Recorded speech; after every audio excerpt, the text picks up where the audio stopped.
જય શ્રી કૃષ્ણ. જય હો, મંગલમય હો. આજે શ્રાવણ માસનો અંતિમ દિવસ. હવે આવતીકાલથી ભાદરવો માસ શરૂ થશે. ભાદરવો એટલે ભદ્ર થવાનું, ભદ્ર સાંભળવાનું. શ્રાવણમાં જો શ્રવીને સંસ્કૃતિની વાતો હૃદય સુધી અને હૃદયથી આત્મા સુધી ગઈ હોય તો ભદ્ર થતા વાર ન લાગે. તેથી વેદોની ગર્જના છે. ઓમ ભદ્રં કર્ણેભિઃ શૃણુયામ દેવાઃ ભદ્રં પશ્યેમાક્ષભિર્યજત્રાઃ સ્થિરૈરંગે સ્તુષુમાંસસ્તનૂભિઃ વ્યશેમ દેવહિતૈ જદાયુઃ. આજથી શિવ મંદિરમાં કોઈ જ લાઈન નહીં લાગે.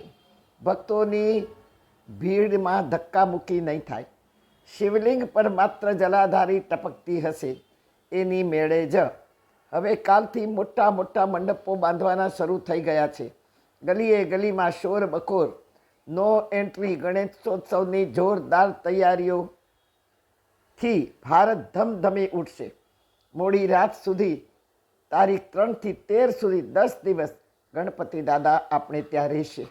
તમને ખબર છે આપણે 84 લાખ યોનીમાંથી ભટકતા ભટકતા કેમ આવ્યા?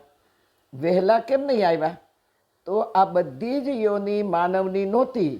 જીવ જંતુ, પશુ પંખી, જળચર જીવો, વૃક્ષો, વનસ્પતિ, જ્યાં જ્યાં ફળો ફૂલો, જ્યાં જ્યાં આપણે હતા ત્યાં ત્યાં આપણી પાસે બુદ્ધિ નહોતી કે જેથી પ્રભુને ઓળખી શકીએ, પ્રભુના કાર્ય કરી શકીએ, સંસ્કૃતિને સમજી શકીએ, ધર્મ ધારણ કરી શકીએ, પ્રભુના સ્વરૂપને પ્રેમથી જાણી શકીએ. જો બુદ્ધિ હોત તો આપણે જાણી શક્યા હોત. આપણી સાથે પાછળ પાછળ ગણપતિ દાદા બુદ્ધિ દેવા આવી જ રહ્યા હતા. પણ આપણે એક એક યોનીમાં જન્મ લઈને મરતા ગયા હતા. કારણ કે એક તો ગણપતિ દાદાની વિશાળ કાયા હોવાથી આપણા જીવમાં બુદ્ધિમાં આવતા વાર લાગી. કારણ કે સૃષ્ટિના જીવોનું આયુષ બહુ જ ટૂંકું હોય. પશુઓનું 10 વર્ષ કે બહુ બહુ તો 20 વર્ષ, પંખીડાઓનું તો ગણી જ ના શકીએ.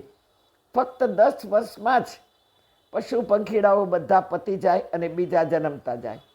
ગણપતિ દાદા બુદ્ધિના દાતા જેવો 7 તારીખથી પધારશે. સૃષ્ટિની ઉત્પત્તિમાં 5 દેવોમાં પહેલાં ગણપતિજી છે કે જે સૃષ્ટિના તમામ જીવોમાં, માનવોમાં શરીર રૂપે વિરાજે છે.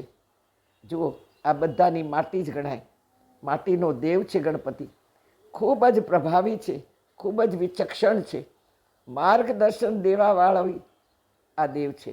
વિશ્વનો તમામ દેવ, દાનવો, અસુરો, રાક્ષસોની ઓળખાણ કરાવનાર, હર પલ હર હાલ આપણને ચેતવણી દેનાર કોઈ દેવ હોય તો ગણપતિ મહારાજ છે.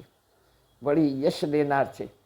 જો શુભ કાર્ય કરીએ, સંસ્કૃતિ ધર્મ કાર્ય કરીએ, સમાજનું કાર્ય કરીએ, આપણે આપણને છોડીને જે કાર્ય કરીએ ત્યાં એ યશ દેનાર છે. અને યશ મળ્યો તો લાભ પણ એ જ કરાવનાર છે. યશ અને લાભ ગણપતિ મહારાજના 2 પુત્રો છે. સદાય શુભ ઈચ્છનાર છે. બહુ જ રુજુ હૃદય અંતઃકરણ ધરાવનાર કોઈ દેવ હોય તો ગણપતિ મહારાજ છે. આપણે ગણપતિને દાદા કહીએ, ગણપતિને બાપા કહીએ. આપણા અપરાધોને ક્ષમા કરનાર છે. વારે વારે આપણી બુદ્ધિને તેજસ્વી કરનાર છે. આપણા સંપૂર્ણ જીવનનું સંચાલન જો કોઈના હાથમાં હોય તો તે બુદ્ધિના હાથમાં છે. અને બુદ્ધિનો કોઈ દાતા હોય તો ગણપતિ મહારાજ છે, ગણપતિ દાદા છે, ગણપતિ બાપા છે. હા, એમના હાથમાં જ આપણું જીવન છે. જેના જીવનમાં બુદ્ધિ કામ કરતી નથી એનું જીવન નિરર્થક છે. અને એ જ બુદ્ધિમાં બેસનાર, એ જ બુદ્ધિને ચલાવનાર અને એ જ બુદ્ધિને વારંવાર દેનાર કોઈ દેવ હોય તો ગણપતિ દાદા છે. આવો આજથી ધામધૂમથી ગણપતિ દાદાની સ્વાગતની તૈયારી કરીએ. અને જેટલું બને એટલું આપણે દાદા પાસે માગીએ કે અમારી બુદ્ધિમાં રહીને તમે ખીલો, ખેલો અને ખુલતા રહો.